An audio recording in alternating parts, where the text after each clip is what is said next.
Sena be.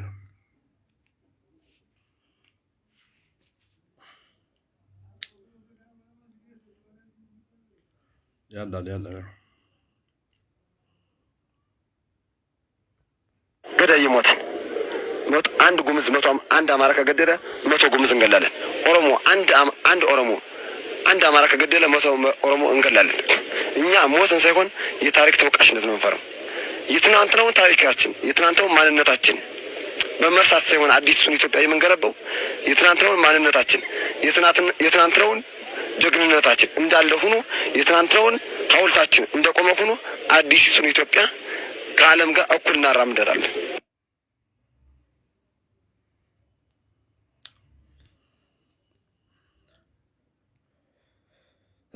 Sagalee dhagama.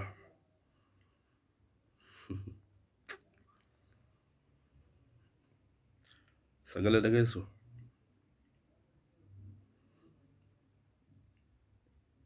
Waan ajaa'ibaati.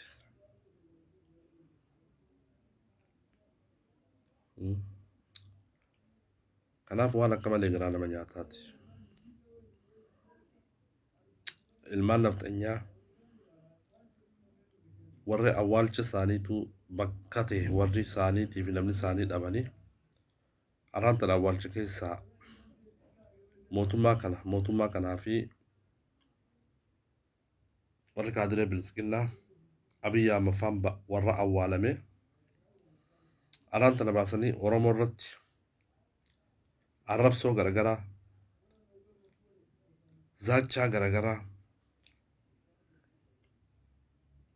ajjechaa garagaraa ummata Oromoo irratti raawwachaa jiran jechuudha. Kunis ilmaan nafxanyaati. Ilmaan nafxanyaati.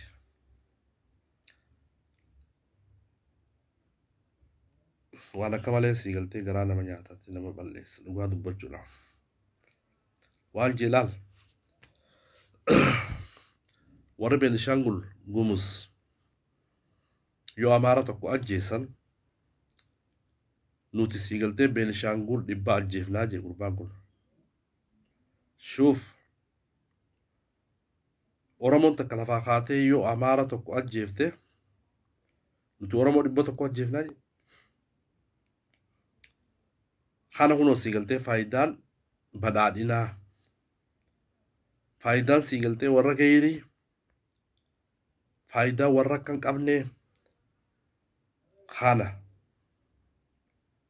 warra qabrii keessa ture warra reefka isaaniillee dhabaa turan warra akkan qabne arraan tana siigaltee Oromoo tana akka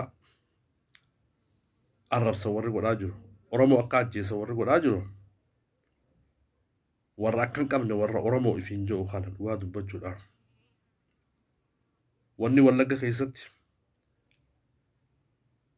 humni addaa naannoo Amaaraatii fi fannoon naannoo Amaaraa diktaatarshippiin gareen siigaltee Abiyyiin jaare gareen humna badii kan siigaltee jibbaa Oromootii fi jibbaa sabaa fi sablammootaa irratti hundooytee wanni ummata Oromoo wallaggaa faamilii takka keessaa nama 4 fi ilmaan Oromoo irra wanni raawwatan faayidaa bilisiqinnaati. Faayidaa badhaadhinaati. Baga gammaddan Oromoo ajjeesisiiftan. Ilmaan Oromoo ajjeesisiiftan. Oromoo arrabsiiftan. Kana faayidaan badhaadhinaa. Kana kunoo baga gammaddan. Baga gammaddan deeggartoonni bilisiqinnaa. Baga gammaddan deeggartoonni nafxanyaa. Deeggartoonni warra qumaaxee. Yaa warra qumaaxee Oromoo baga gammaddan. Yaa warra guyyaa tokkollee saba kanaaf hin dhaabbatin warra yeroo hundaa'u bara dhufaa fi dabraa Oromoo warra ajjeesisu baga gammaddan. Kanarra faayidaa argattan. Kanaaf wanni siigaltee shagar cafee araaraa baga nagaan dhuftan Abu Musaa Tijinaan baga nagaan dhuftan Jiran Abdullah. Waan akka malee siigaltee waan nama dhagaamaati dhugaa dubbachuudha. An ummata kana siiriitti godhanii faa jeetiin shakka ummata Oromoo kana. dhugaa dubbachuudhaan. Wanni kaleessa jechaa turre mee haa yaadannu. Gaafa nafxanyaan sii galtee biyya Itoophiyaatti deebite alarraa eegalee bosona seennee qabsoone jechaa turre. Kijiba keenya laal. Alarraa eegalee kijibaanis. Mee qabsoone. Arraan tana biyya Itoophiyaa san eenyu olii gad deemaa jiraan. Eenyuun nama fixaa jira. Eenyummaa sabaa fi sablammootaa balleessaa jira. Warra nafxanyaati.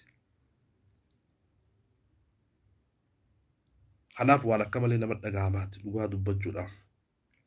Warra tokko keessaa wallaggatti humni badii naannoo amhaaraa, humni badii nafxanyaa, humni badii safaarii, ilmaan Oromoo qulqulluu warra tokko keessaa nama 4-5 ableen qalanii kaan akkas godhuun maalimi? Oromoon maal? Oromoon tun sii galtee yoo siiriin isinit jiraatte siinii sheeka bira dheeyinee isinirraa hiikuu walirraa hiikuu barbaachisa dhugaa dubbachuudha. Kanaaf waan akka malee nama gaddisiisaati. Oromoon numa dhumti. Oromoon jenosaayidii irra gaggeeffama. Mootummaa gabroonfataa fi mootummaa nafxanyaa kana mootummaa mililik kana jala buluu malee nuti haaneen falmatini, nuti haaneen qabsaawini. Tanaaf si galtee warri qabrii keessa jiru reefki mililik arraan tana qabrii keessaa ba'ee wanni ummata Oromoo fixaa jiruuf. Arraan tana dhalli Oromoo kani qawwee takka irratti harkinaan qawwee irraa hiikanii jechuudha dhugaa dubbachuudhaaf. Meeshaa qara qabu hoo deemeen irraa hiikanii jechuudha. Naannoo Amaaraa keessatti ijoolleen xixiqqoon qawween deemti. Qawween akka aadaa taatee jira naannoo Amaaraa keessatti. Ummata kanaatu arraan tana sii galtee ummata keenya kan wallaggaa jenosaayidii irra gaggeesse. Jenosaayidii hamoo irra gaggeessan. Gochi arra irra gaggeessan kun gocha sii galtee Ruwaandaa keessatti raawwatameen kan wal fakkaatu.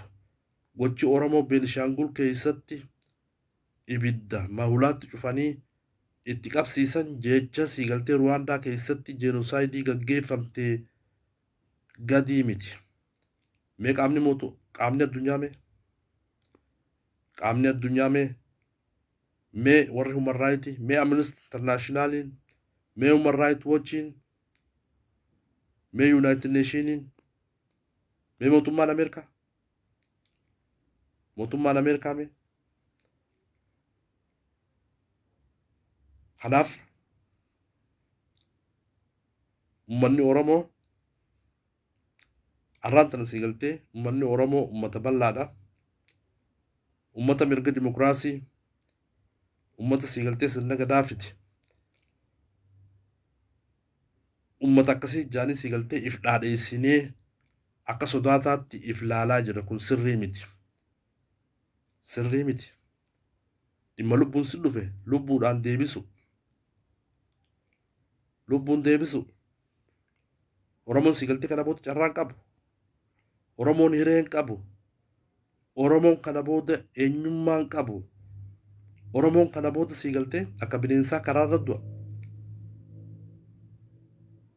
Furmaanni waan kana hundaa ittisuudhaa qabsaa'uudha. Qabsaa'u waraana bilisummaa Oromoon makamu. Waraana keetiin makamtee diina Oromoo fixu kana ajjeeftee yoo duute kabajaa qabda. Kabajaa qabda, seenaa qabda. Awwaalcha gaarii harkatta. Kana Oromoo wanni godhu qabu.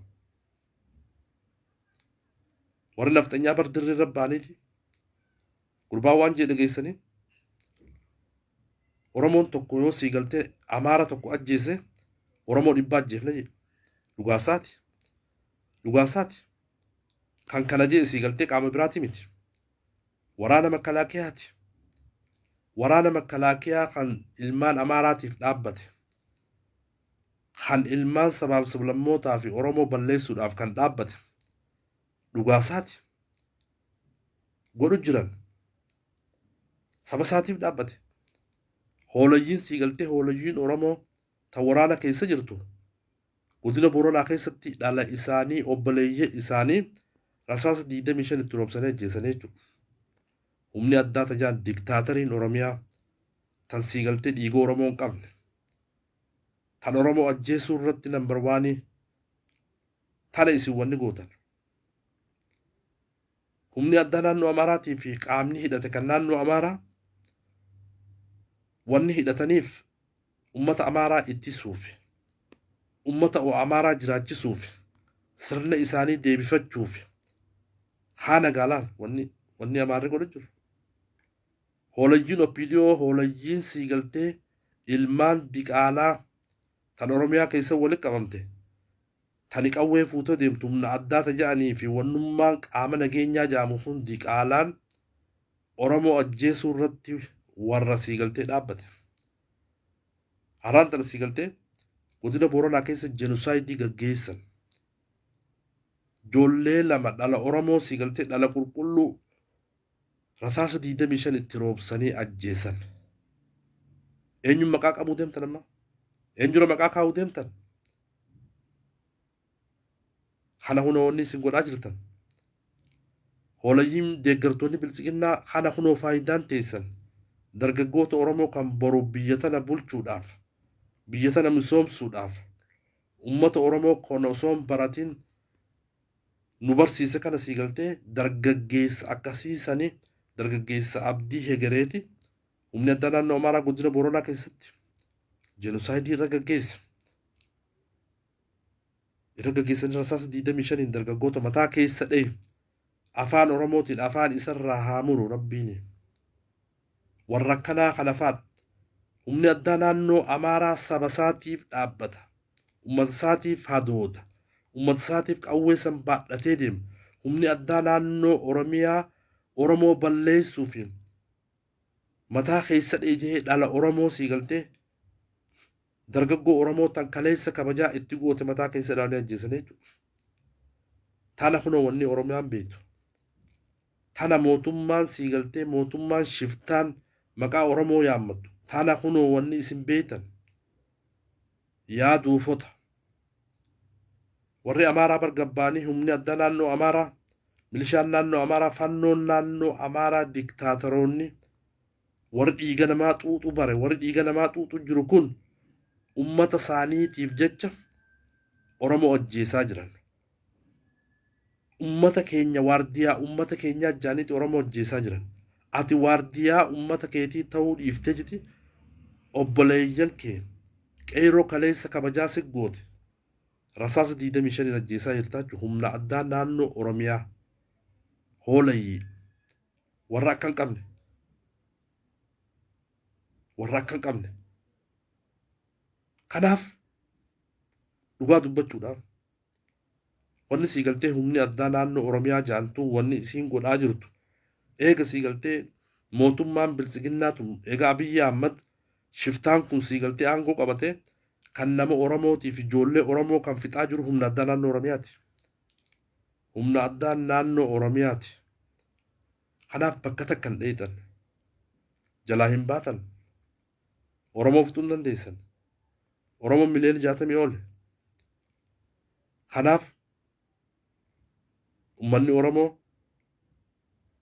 sagalee takkaan humna takkaan ummata keenya kan dhumaa jiru dargaggoota karaarra dhumaa jiru haawwan Oromoo kan hidhamaa jiru warra salphachaa jiru kana salphina jalaa baasuun yoo nuti kaanee qabsoofne bicha yoo nuti tokkummaan qabsoofne bicha.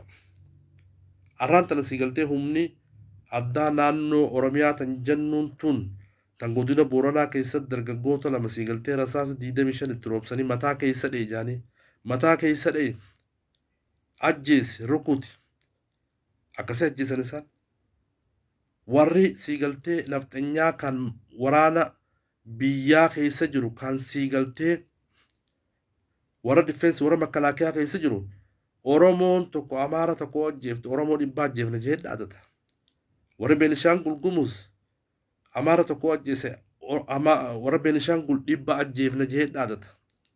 Yaa hoola yaa warra dhiiga Oromoon qabne yaa warra Oromoo ajjeesuudhaan bara dhufaa dabraa mootummaa dhufaa dabraa keessatti meeshaa diinaa fuutee ati Oromoo ajjeesuma faayidaan ati qabdu tana faayidaan ati qabdu tana humni addaa naannoo Oromiyaa kajaaniin garee shiftaa kanaaf garee shiftaa akkana siigaltee dhala Oromoo kana dargaggoota Oromoo lafarraa fixuu irratti warra hirmaate kana qaamni addunyaa warri Human Rights Watch Amnesty International yeroo siigaltee qaamni biraa miidhamu daftanii siigaltee gabaasa baaftan warri Human Rights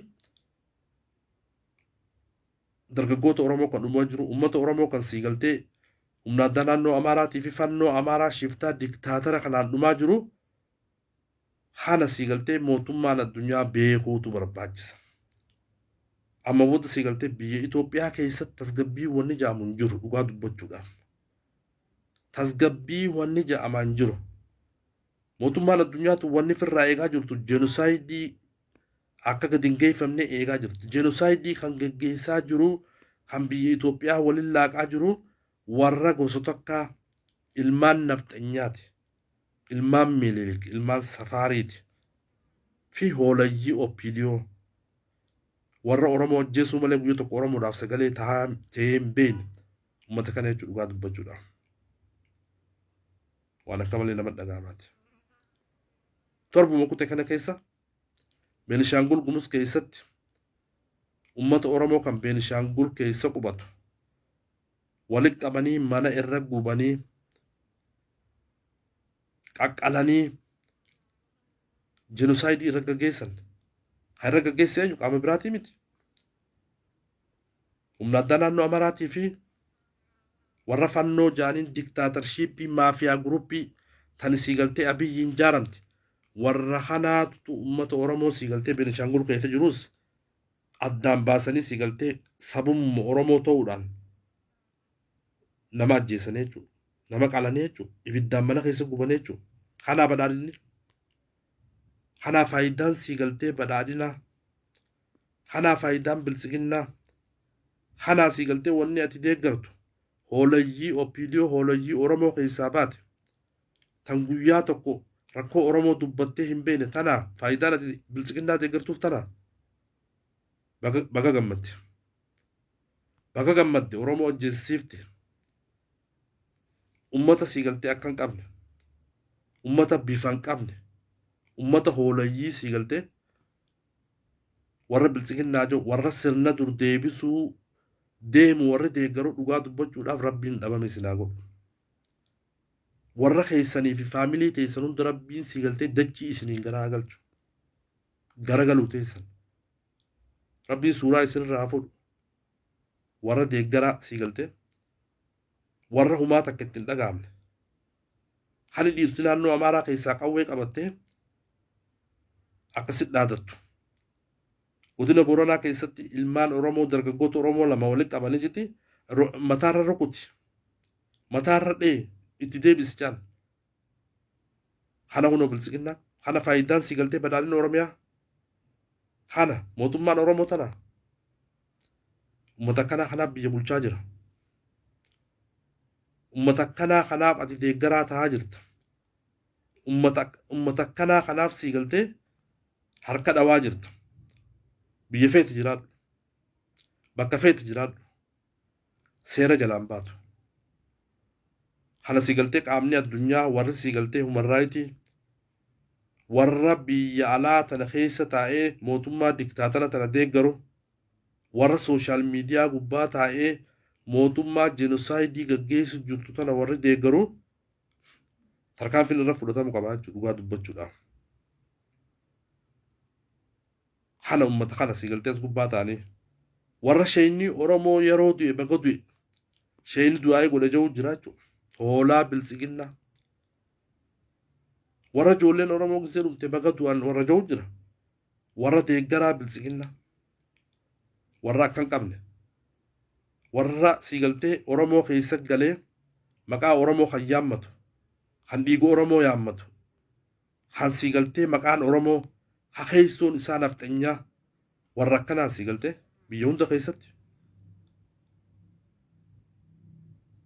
kana ummanni sii galtee dhabamuu qabu dura nafxanyaan duraa ummata kana nafxanyaan duraa warra bilisiginna jedhee an bilisiginna jedhee bilisiginnaa ta'e guru nafxanyaan guddoon ummata kana rabbiin dhabame isinaa godhu rabbi suuraa teessan rabbi suuraa bineensaatti rabbi isinaa jijjiru warra sii galtee oromoo yeroo duute baga duute warra jiru kana warra oromoo yeroo duute gammachuun itti dhagaamtu kana warra yeroo hundaa'u du oromootiif gammadu warra deeggartoota bilisiginnaa kana rabbiin sii galtee dachii isinii garaa galchu dachii isinii garaa galchu mootummaan sii galtee feeteewu addunyaarraa ni dhabamti mootummaan wayyaanee jabduun sanillee ni kufte mootummaan dargii tan sadarkaa afrikaatti waraana jabaa qabaachuudhaan meeshaa qabaachuudhaan dhaadachaa turte sakandi takka kufte mootummaan wayyaanee tan jeenoosaayidii gaggeessaa turte ijoolleen oromoo gootonni oromoo sii galtee dhakaadhaan aangoo irraa buusan isinillee karaan keessan kanuma jechuudha isinillee karaan keessan kanuma duuba warri arraan tana sii galtee dhiiga oromootti dhiiga ijoollee oromootti du'a oromootiif warri gammataa jirtan du'a oromootiif warri harka dhabaa jirtan wallaahi billaahi bakka takkatti oromoo jalaan baatan bakka takkatti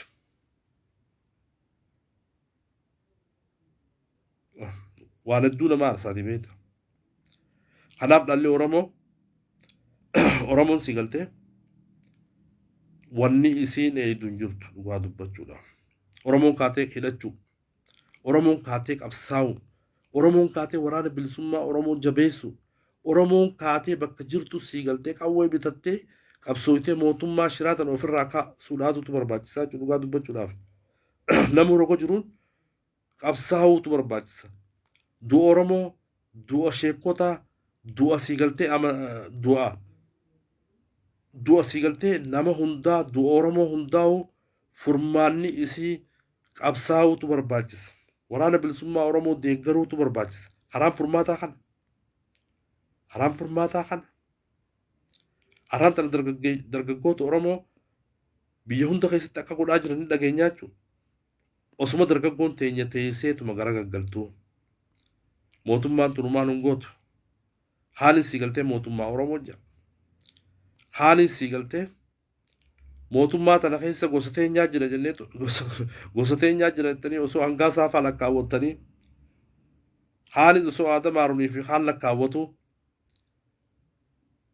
osuma akkas jannuutitti sii galtee mootummaan tun mootummaan bilisiginnaatun mootummaan nafxanyaatun ummata keenya lafarraa fixaa jiranii jechuudha waan ajaa'ibaati kanaaf oromoon qabsaa'uun barbaachisaadha ajjechaan ummata keenya kan wallaggaa irratti jeenosaayidiin gaggeeffamte waan akka malee garaa nama balleessaati oromoon biyya jirtan hunda keessatti kaatanii qaama addunyaatti beeksisuu barbaachisa arraan tana jeenusaayidii waan ruwaandaa keessatti godhamee gadii miti sanii gadii miti ijoollee xixiqqoo mana keessatti qaluun ibiddatti qabsiisuun mana tokko keessaa nama 4-5 bakka takkatti ajjeessuun kana haala sii galtee jeenusaayidiin hin jiru dhugaa dubbachuudha yeroo wallaggaa keessa jeenusaayidiin gaggeeffamte harargeen teessee rafte arsiin teessee rafte jimma teessee rafte waliin dirmattan warra sii galtee maqaa gosa tokkootiin saba tokkootiin oromoo ajjeesu si keessa jiranii atilleen sii galtee tarkaanfii irra fudhachuutu barbaachisaa jechuudha dhugaa dubbachuudhaaf akkana diddibuun hin barbaachisu diddibuun hin barbaachisu yeroon sii galtee akkasitti diddibnee nuti oromoon kun gara bal'annaa maarree bal'annaa hudduu isinirraa haa cabsu yeroon akkasitti sii galtee ishururuu nama gootan hin jiru arraan tana qaama si balleessaa jiru balleessi qaama jeenusaayidii sirra gaggeessaa jiru irra gaggeessi kana furmaanni seera sii galtee warri mililik warri nafxanyaa kun hin kabanye ka oromoon kabajju kamtu jira Oromoon kabaju kamtu jira. Oromoon si galtee gurmooytee nama si galtee isa ajjeesuu barbaachisaa jechuudha. Nama seeraan itti dhufu seeraan itti deemuu barbaachisa.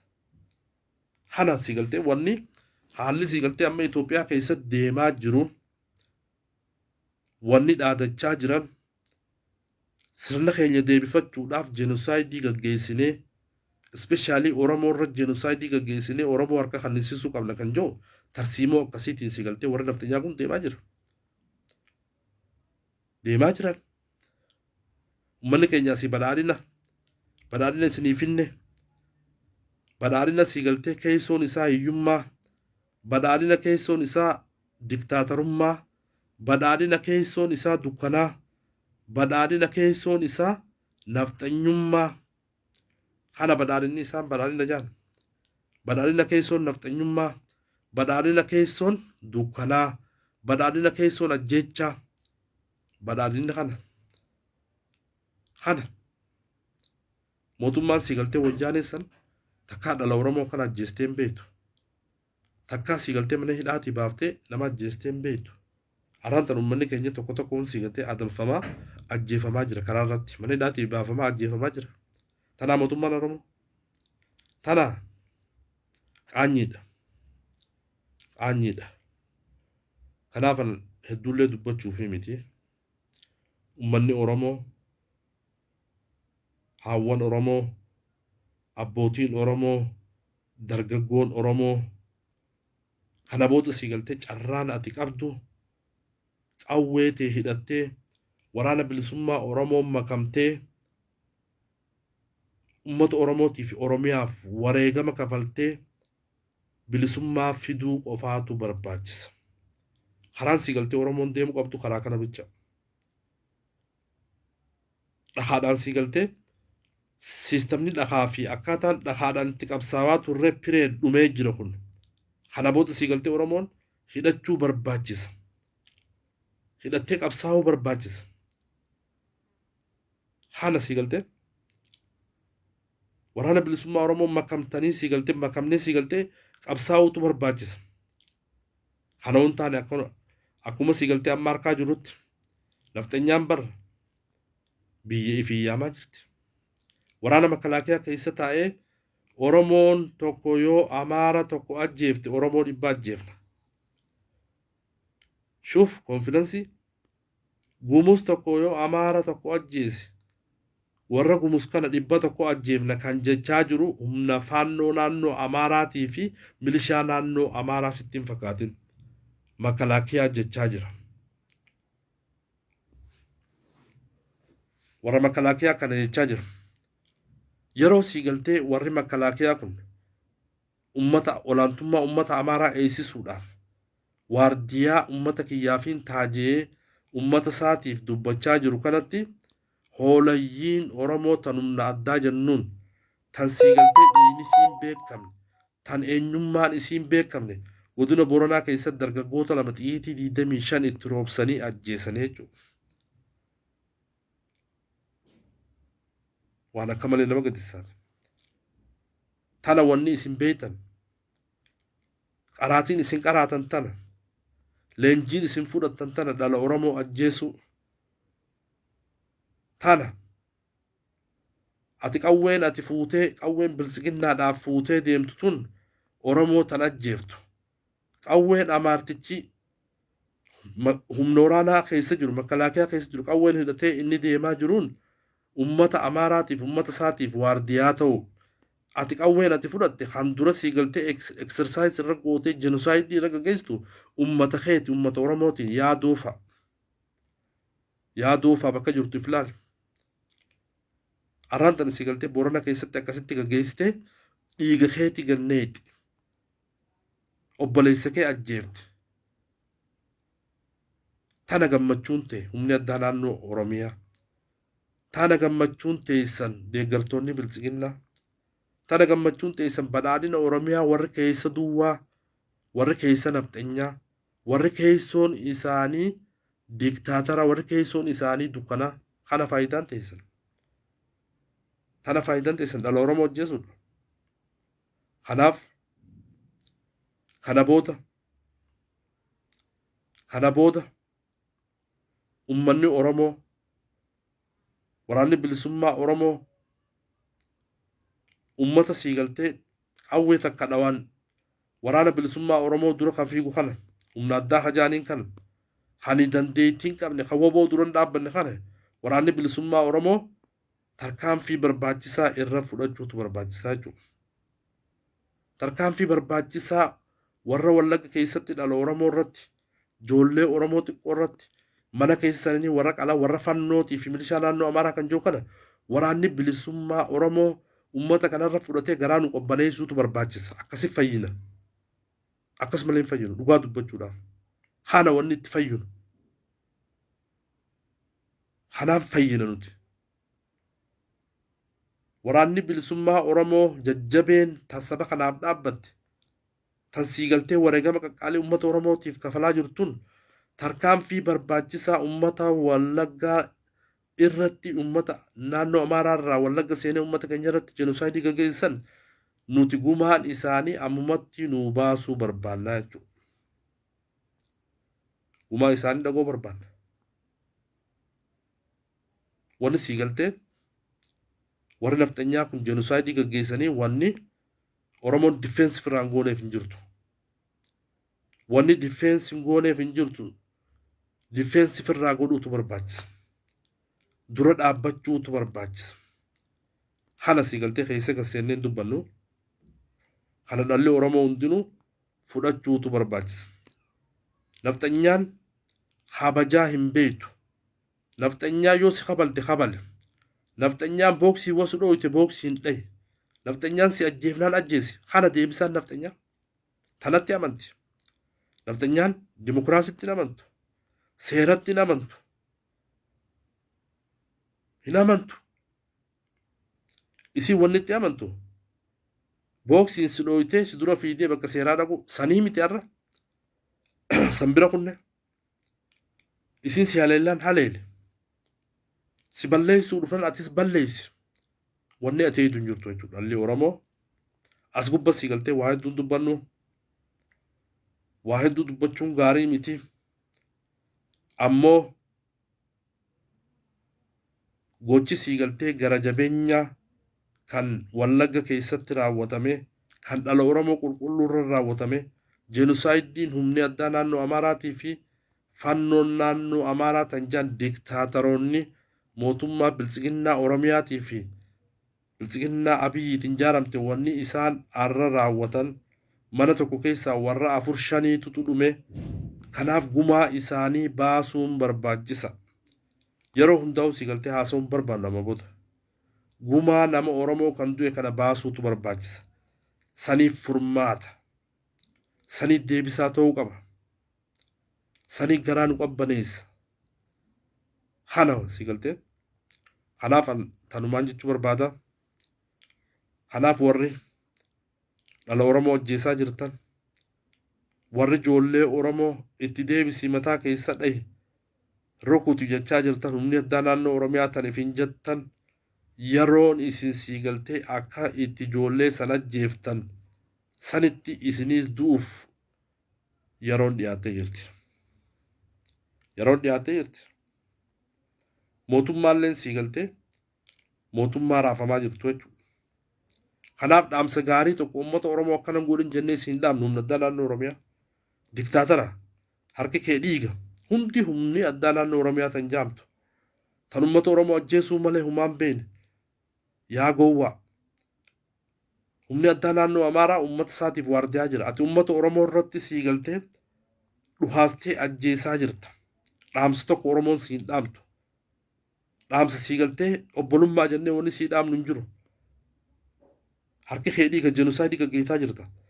Warra jenosaayidiitiif dhaamsa dhaamuun hin barbaachisu. Gumaan siigaltee ijoollee Oromoo duutee injifannoodhaan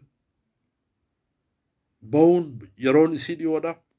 Ammoo humna addaa naannoo Amaaraatii fi fannoo naannoo Amaaraa tan Wallagga keessatti jenosaayidii gaggeessite san gumaa isaa baasuun gooticha waraana bilisummaa Oromoo yeroo gabaabtu. Saniitu garaa nu qabbaneessaa jechuudha. Saniin nu kofalchiisa, saniin nu gammachiisa. Kanaaf antanumaan jechuu barbaada. waan akka malee nama dhaga'amaati. Injifannoon ummata Oromootiif haa taatu. Arraabsii galtee rakkoo fi ajjechaa fi xiqqeenyaa fi kanaatu Oromoo irra raawwatamaa jira. Insha Allah guyyaa boruu ummanni Oromoo abbaa injifannoo ta'uuf ta'a. Abbaa bilisummaa ta'uuf ta'a. Ummanni keenya guyyaa boruu warra arra isaan ajjeesarratti guyyaa dhaabbatanii murtii itti kennan dhiyoodhaa dhufuuf ta'a. Kanaaf mootummaan tullee mootummaa akkana teessuu miti numa cabdi. Kanaaf injifannoon uummata Oromootiif haa ta'u. Oromoon hundinuu sii galtee waraana bilisummaa Oromoo cinaa dhaabbachuu itti makamuu qabsaa'uu mootummaa tan umrii sii gabaabsuutu barbaachisaa jechuudha. Kana furmaannis kanaaf makarumaan jechuu barbaada. Galatoomaaf fayyaadaa injifannoon uummata Oromootiif haa taatu. Warra dhiiga namaa akkana ganna kana rabbiin dhabamaa haa godhu. Rabbiin sii galtee suuraa isaanii rabbii irraa haa fuudhu. Rabbiin yeruma gabaabduu keessatti rabbi nu haa agarsiisu.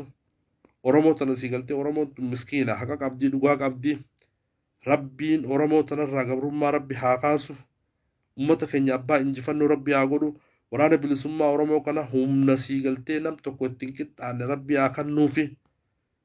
Qawween isaan deeman ibidda haa baaftu. Tan diinaa bishaan haa baaftu. Rabbi haa gargaaru. Oromoonis bira dhaabbachuutu barbaachisaa. Nagayaan jiraadha. Injifannoon uummata Oromootiif haa ta'u. Nagayatti.